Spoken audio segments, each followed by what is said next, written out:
के रूप और गुण।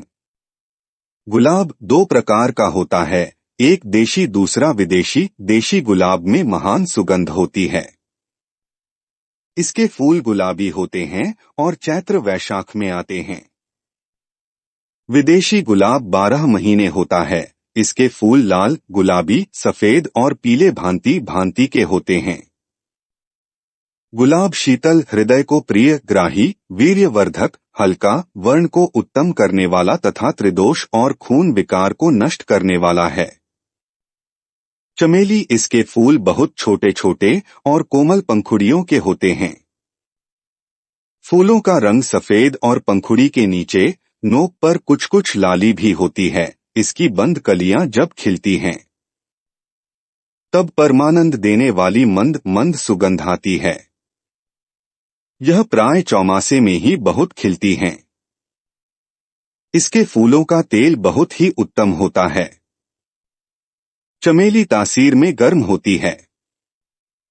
मस्तिष्क रोग, नेत्र रोग, बादी, मुख रोग और खून विकार में इससे बहुत लाभ होता है। जूही यह दो प्रकार की होती है, एक सफेद फूल वाली और दूसरा पीले फूल वाली। इसके फूल चमेली से मिलते हुए किंतु कुछ छोटे होते हैं। फूल की पंखुड़ियां सफेद और महासुगंधि युक्त होती हैं। पीली जूही की सुगंध के आगे तो सुगंध राज आज भी मलिन जान पड़ता है। जूही शीतल, कफ और बात कारक होती है, किंतु पित्त, घाव, खून विकार, मुख रोग, दंत रोग, नेत्र रोग, मस्तक रोग और विष का नाश करने वाली है। चंपा, इसके फूल पीले और मनोहर होते हैं। सुगंध अत्यंत मंद होती है। चंपा के वृक्ष मालवा में बहुत होते हैं। चंपा मधुर, शीतल और विष तथा कीड़े, मूत्रकृच एवं खून विकार आदि रोग नाशक है। मौलसरी, बांग्ला में इसको बकुल कहते हैं। इसके फूल सफेद, सूक्ष्म और चक्राकार होते हैं। उनमें तेज सुगंध आती है। फूलों के सूखने पर भी सुगंध कम नहीं होती। इसकी तासीर गर्म नहीं है। मोतिया, इसे संस्कृत में मल्लिका का फल कहते हैं। इसका फूल सफेद होता है। इसमें 6 पंखुड़ियां होती हैं। खिलने पर इससे महासुगंध फैलती है। मोतिया तासीर में गर्म होता है। नेत्र रोग, मुख रोग और कोढ़ आदि कितने ही रोगों का नाश करता है। केवड़ा, संस्कृत में इसे केतकी कहते हैं। केवड़ा हल्का, मधुर और कफ नाशक है।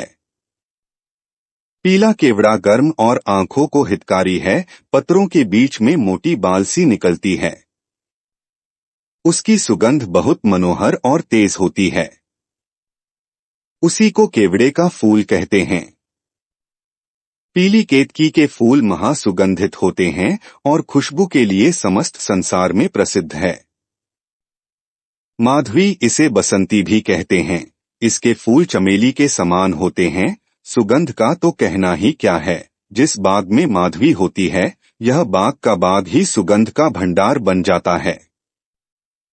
कमल 3 प्रकार का होता है, लाल, नीला और सफेद। तासीर में शीतल, वर्ण को उत्तम करने वाला एवं रुधिर, विकार, फोड़ा, विष आदि रोगों का नाशक है। कमल गहरे और निर्मल जल के तालाबों में पैदा होता है। पत्ते बड़े बड़े, गोल और चिकने होते हैं, जिन पर पानी की बूंद नहीं ठहरती। गुड़हल या जवाकुसुम वृक्षों के मालवेसी परिवार से संबंधित एक फूलों वाला पौधा है। गुड़हल की पत्तियां प्रत्यावर्ती, सरल, अंडाकार या भालाकार होती हैं और अक्सर इनके किनारे दंतीय होते हैं। फूल आकार में बड़े, आकर्षक, तुरही के आकार के होते हैं। प्रत्येक पुष्प में 5 या इससे अधिक पंखुड़ियां होती हैं। इन पंखुड़ियों का रंग सफेद से लेकर गुलाबी, लाल, पीला या बैंगनी भी हो सकता है और इनकी चौड़ाई 4 से 5 सेमी तक होती है। इसका फल सूखा और पंचकोणीय होता है, जिसकी हर फाक में बीज होते हैं। फल के परिपक्व होने पर यह अपने आप फूटता है और बीज बाहर आ जाते हैं।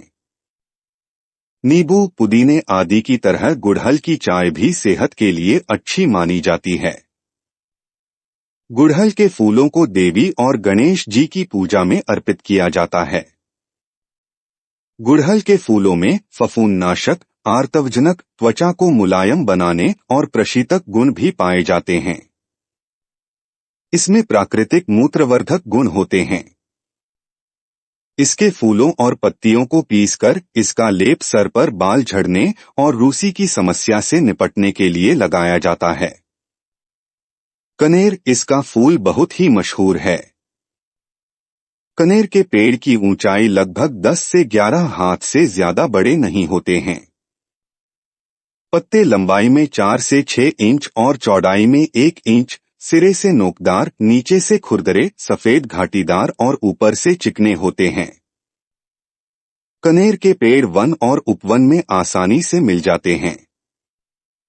फूल खासकर गर्मियों के मौसम में ही खिलते हैं। फलियां चपटी, गोलाकार, 5 से 6 इंच लंबी होती है, जो बहुत ही जहरीली होती हैं। फूलों और जड़ों में भी जहर होता है। कनेर की 4 जातियां होती हैं: सफेद, लाल व गुलाबी और पीला। सफेद कनेर औषधि के उपयोग में बहुत आता है। कनेर के पेड़ को कुरेदने या तोड़ने से दूध निकलता है। गेंदा बहुत ही उपयोगी एवं आसानी से उगाया जाने वाला फूलों का पौधा है। यह मुख्य रूप से सजावटी फसल है। यह खुले फूल, माला एवं भूदृश्य के लिए उगाया जाता है। मुर्गियों के दाने में भी यह पीले वर्णक का अच्छा स्रोत है। इसके फूल बाजार में खुले एवं मालाएं बनाकर बेचे जाते हैं। गेंदे की विभिन्न ऊंचाई एवं विभिन्न रंगों की छाया के कारण भूदृश्य की सुंदरता बढ़ाने में इसका बड़ा महत्व है। साथ ही यह शादी विवाह में मंडप सजाने में भी अहम भूमिका निभाता है। यह क्यारियों एवं हर्बेसियस बॉर्डर के लिए अति उपयुक्त पौधा है। इस पौधे का अलंकृत मूल्य अभी उच्च है, क्योंकि इसकी खेती वर्ष भर की जा सकती है तथा इसके फूलों का धार्मिक एवं सामाजिक उत्सवों में बड़ा महत्व है।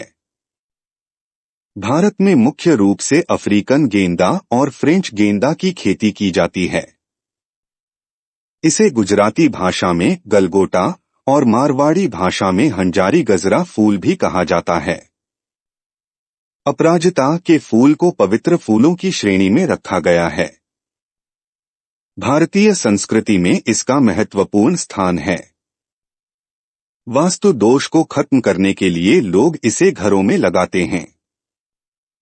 इसका पौधा लता के रूप में होता है और थोड़ा भी आधार, सपोर्ट मिलने पर तेजी से विकसित होता है। अपराजिता के 2 रंगों में पाए जाते हैं, नीला और सफेद। नीला अपराजिता सफेद अपराजिता की अपेक्षा तेजी से विकास करता है। अगर इसे ढंग का आधार, सपोर्ट मिल जाए तो 1 महीने के अंदर 20 फीट की ऊंचाई तक चला जाता है। इसे विष्णुकांता और बुद्धिवर्धक फूल भी कहा जाता है। भगवान की पूजा में इसका उपयोग बहुत ही शुभ होता है। भगवान शिव, भगवान विष्णु, शनि देव और दुर्गा माता के पूजन में इसका विशेष रूप से प्रयोग होता है।